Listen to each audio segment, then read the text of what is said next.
front tonight, the breaking news, a CNN exclusive tonight out front.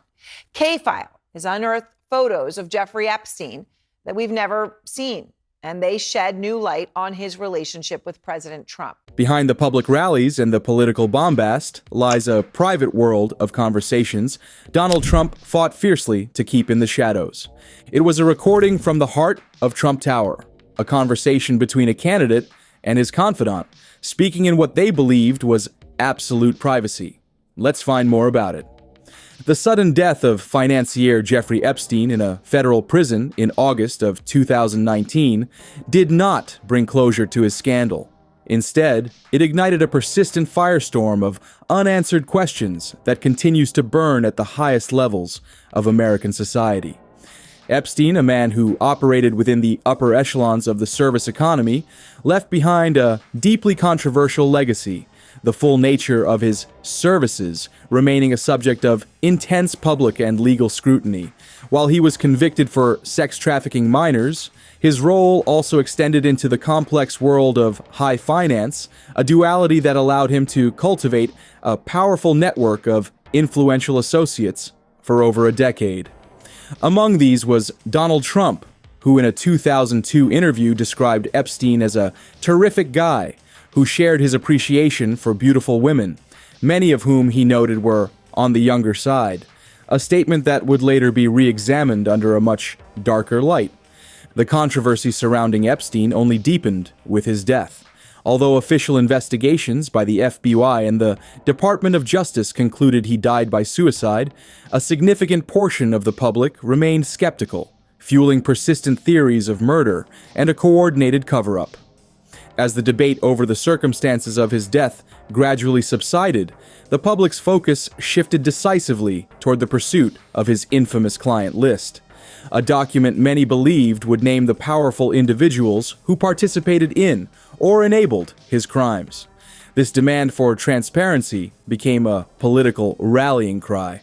During his 2024 campaign, then-candidate Trump pledged to fully release the Epstein files, a promise met with enthusiastic support from his base, which largely anticipated the documents would reveal prominent figures from the Democratic Party as clients and enablers. This suspicion was compounded by the fact that during the 4-year administration of President Joe Biden and Attorney General Merrick Garland, the comprehensive files were never made public. However, the path to disclosure since Trump's return to office has been characterized not by a single, dramatic revelation, but by a cautious and methodical drip feed of information. In a telling February interview on Fox News, host John Roberts directly asked Attorney General Pam Bondi about the release of a list of Jeffrey Epstein's clients.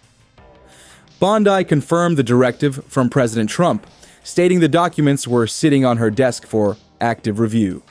This process involves examining old court records, which have previously included a heavily redated list of Epstein's contacts, naming figures like former President Bill Clinton, former New Mexico Governor Bill Richardson, Britain's Prince Andrew, and Trump himself.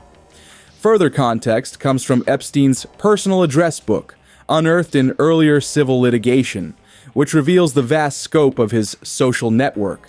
It contains entries for prominent political figures across the ideological spectrum, alongside businessmen, socialites, and various personal service providers.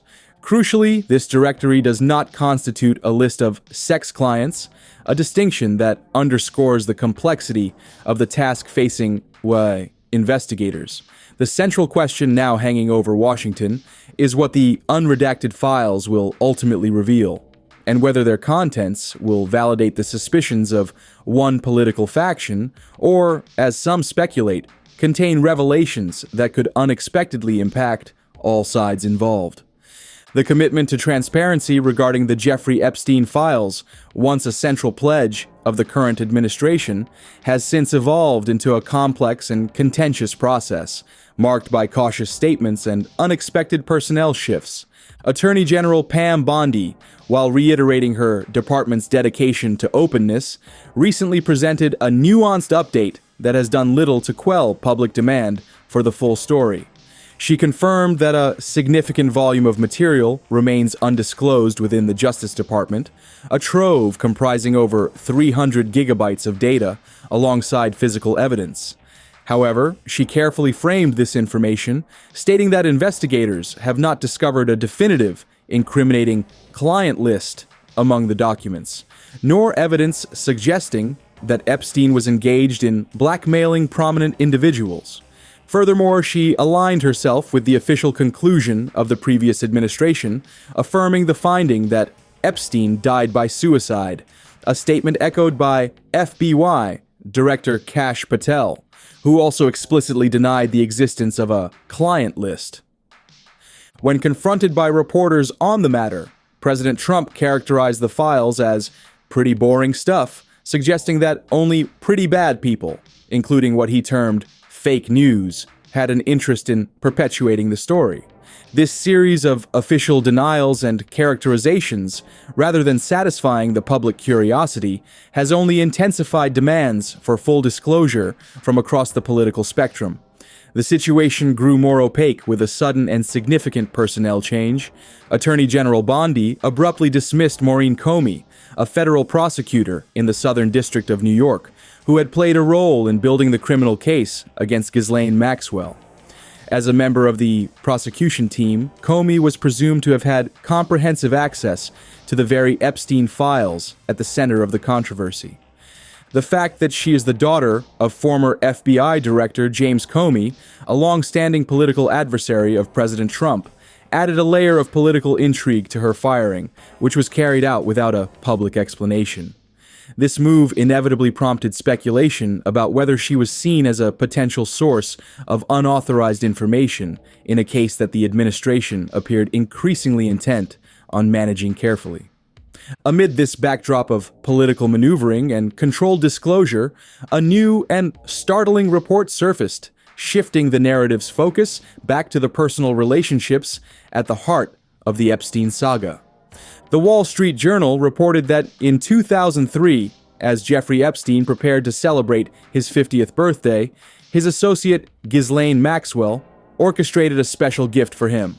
According to the report, she reached out to Epstein's circle of family and friends to contribute, and among those she contacted was Donald Trump. This revelation provides a concrete, dated example of the social ties between the future president and Epstein's inner circle, directly contrasting the characterization of the files as boring and introducing a new personal dimension to the ongoing public and political examination of these relationships.